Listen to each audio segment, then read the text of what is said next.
আইগেছ কি খবৰ মেট্ৰিক যিসকল ফাৰ্ষ্ট ডিভিজন পাইছিল আৰু হাই ছেকেণ্ডেৰী ফাৰ্ষ্ট ডিভিজন যিসকল ছাত্ৰ ছাত্ৰীসকলে পাইছিল ডিমমুখ মছজিদ পৰিচালনা সমিতি আৰু ৰাইজৰ সহায় সহযোগিতা যুৱকসকলৰ সহায় সহযোগিতাত তেখেতলোকক ছাত্ৰ ছাত্ৰীসকলক সম্বৰ্ধনা অনুষ্ঠানত ধৰি লওক এখনি প্ৰমাণ পত্ৰ আৰু লগতে এখনি গামোচা খুব এটা ভাল পদক্ষেপ যিসকল মেট্ৰিক ফাৰ্ষ্ট ডিভিজন পাছ কৰিছিল আৰু যিসকল হাই ছেকেণ্ডেৰী ফাৰ্ষ্ট ডিভিজন পাছ কৰিছিল তেখেতলোকৰ উজ্জ্বল ভৱিষ্যত কামনা কৰিছোঁ আৰু ভালদৰে পঢ়া শুনা কৰক তেখেতলোক উঠি অহা নতুন প্ৰজন্ম আৰু তেখেতলোক হৈছে আমাৰ অসমৰ ভৱিষ্যত দেশৰ ভৱিষ্যত ভালদৰে পঢ়া শুনা কৰক যাতে মেট্ৰিক পাছ কৰাখিনিয়ে যে এইবাৰ ফাৰ্ষ্ট ডিভিজন মেট্ৰিকতে পাইছে তেনেকুৱা নহয় হাই ছেকেণ্ডেৰীটো পাওক আৰু যিসকলে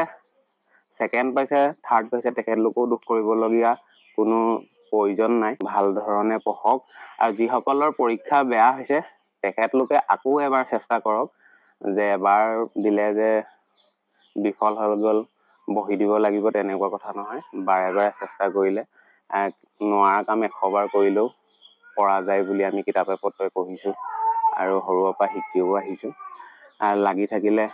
মাগি নাখায় আৰু নোৱাৰা কাম 100 বাৰে কৰা ট্ৰাই এগেইন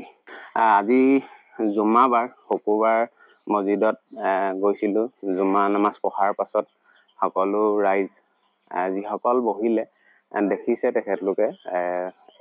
ছাত্ৰ ছাত্ৰীসকল আহিছে আৰু মই তাত অলপমান ক্লিপ ৰাখিছিলোঁ নাজিবুদ্দিন ইছলাম আমাৰ সম্পাদক এই ডিমমুখ মছজিদৰ পুৰণা মছজিদৰ সম্পাদক তেখেতেও বহুমূলীয়া কথা ৰাখিছিল আমাৰ মাজত আৰু ফাৰুক আহমেদ ডাঙৰীয়া তেখেতেও বহুত ভাল কথা আমাৰ মাজত আগবঢ়াইছিল এই ক্লিপটো দেখাই দিছোঁ চাওক এই বছৰ হাইস্কুল শিক্ষান্ত পৰীক্ষাত আমাৰ জামাতৰে ভালেমান ছাত্ৰ ছাত্ৰীয়ে সুখ্যাতি উত্তীৰ্ণ হৈছে সেইসকলক প্ৰতি বছৰৰ দৰে আমি এই বছৰো ভাবিছোঁ এখন গামোচা আৰু সম্বৰ্ধনা পত্ৰ দি তেখেতসকলৰ জীৱনবিলাক আগন্তুক উন্নত কৰিবৰ বাবে কঠোৰ পৰিশ্ৰম কৰাৰ পিছত আজি তেওঁলোকে প্ৰথম বিভাগত উত্তীৰ্ণ হৈছে বা বহু আমাৰ জামাতৰে আছে বা আমাৰ অঞ্চলৰ যিখিনি ল'ৰা ছোৱালীয়ে বহুত চেষ্টা কৰিছিল কিন্তু প্ৰথম বিভাগত উত্তীৰ্ণ হ'ব নোৱাৰিলে ছেকেণ্ড ডিভিজন হ'ল বা থাৰ্ড ডিভিজন হ'ল তেওঁলোকেও এই যি কষ্ট কৰিলে কষ্ট আৰু ভৱিষ্যতে আৰু বেছি বেছি কৰি পেলাই এই অঞ্চলটোলৈ প্ৰথম বিভাগৰ যাতে স্থান কঢ়িয়াই আনিব পাৰে তাৰ বাবে আমি তেখেতসকললৈ দোৱা কৰিছোঁ আৰু তেখেতসকলকো আমি অনুৰোধ জনাম যে তেখেতসকলে যাতে ভৱিষ্যত দিনত খুব কষ্টৰে আমাৰ আগতকৈ বেছি সুন্দৰ ৰিজাল্ট কৰিব বুলি আমি আশা ৰাখিছোঁ আমি প্ৰথম অৱস্থাত আমাৰ ডিমমুখ গাঁৱৰ ভালেকেইজন ল'ৰাই হাই ছেকেণ্ডেৰী পৰীক্ষাত প্ৰথম বিভাগত উত্তীৰ্ণ কৰিছে আৰু ভালেমান কেইগৰাকী ছোৱালীয়ে আমি বিগত বছৰবোৰৰ দৰে এই বছৰো হাইস্কুল শিক্ষান্ত পৰীক্ষাত আমাৰ জামাতৰে ভালেমান কেইজন ছাত্ৰ ছাত্ৰীয়ে সুখ্যাতি উত্তীৰ্ণ হৈছে সেইসকলক প্ৰতি বছৰৰ দৰে আমি এই বছৰো ভাবিছোঁ এখন গামোচা আৰু সম্বৰ্ধনা পত্ৰ দি তেখেতসকলৰ জীৱনবিলাক আগন্তুক উন্নত কৰিবৰ বাবে কঠোৰ পৰিশ্ৰম কৰাৰ পিছত আজি তেওঁলোকে প্ৰথম বিভাগত উত্তীৰ্ণ হৈছে বা বহু আমাৰ জামাতৰে আছে বা আমাৰ অঞ্চলৰ যিখিনি ল'ৰা ছোৱালীয়ে বহুত চেষ্টা কৰিছিল কিন্তু প্ৰথম বিভাগত উত্তীৰ্ণ হ'ব নোৱাৰিলে ছেকেণ্ড ডিভিজন হ'ল বা থাৰ্ড ডিভিজন হ'ল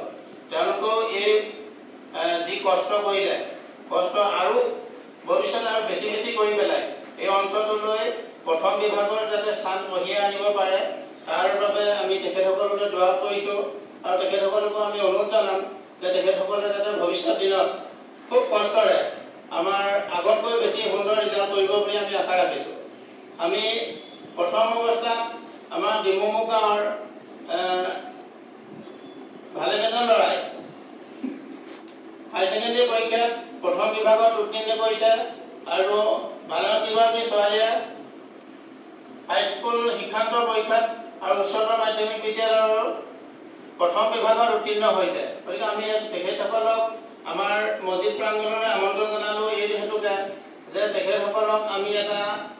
উপহাৰ দিওঁ আৰু তেখেতসকলক এই বস্তুটো অকণমান উৎসাহ জনাবৰ বাবে আমি এই অনুষ্ঠানটো আয়োজন কৰিলোঁ। সেয়েহে আমি তেখেতসকলক যি মানপত্ৰ আৰু সম্বৰ্ধনা অনুষ্ঠানটো ৰাখিছোঁ তাক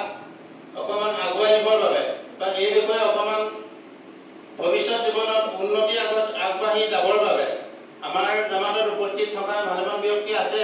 যদিও প্ৰত্যেকৰে যদি আমি অকণমান কথা কৈছোঁ অকণমান দেৰি হ'ব বুলি ভাবিছোঁ। সেয়েহে মুখ্য কেইজনমান ব্যক্তিয়ে এই অকণমান কথা তেখেতসকলৰ জীৱনত আগুৱাই কেনেকৈ যাব লাগিব, কেনেধৰণে কি কষ্ট কৰিব লাগিব এই বিষয়ে অকণমান কথা ৰাখিব সহকাৰী সম্পাদক মহম্মদ ফাৰুক আহমেদে অনুষ্ঠানটো আগবঢ়াই নিবৰ বাবে মই মাইক্ৰফোনটো তেখেতক আগবঢ়াই দিছোঁ।